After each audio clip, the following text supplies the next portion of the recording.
blank will bail out Iran. Well, you mentioned them a second ago.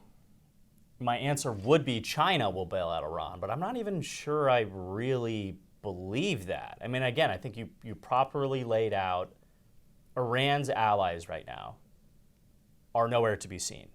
Even Russia, who is quite literally exchanging drone material with them for the last 3.5 years pursuant to the war in Ukraine, came out before the strikes were launched and said, yeah, we're not going to help Iran out if the U.S. decides to do anything like that.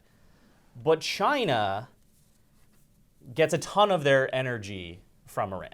The oil that they import through the Strait of Hormuz, which amounts to like more than, I think, a third of its total oil consumption comes from the Strait of Hormuz, which right now Iran is threatening to close. And so if there is a player who still has something to gain from protecting the current regime, it would be China.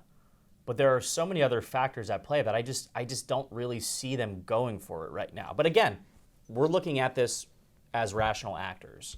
If there's one thing that Donald Trump brings to the international scene, it's a sense of, I don't want to say irrationality, but at least unpredictability. So perhaps Beijing isn't looking at this situation the same way I am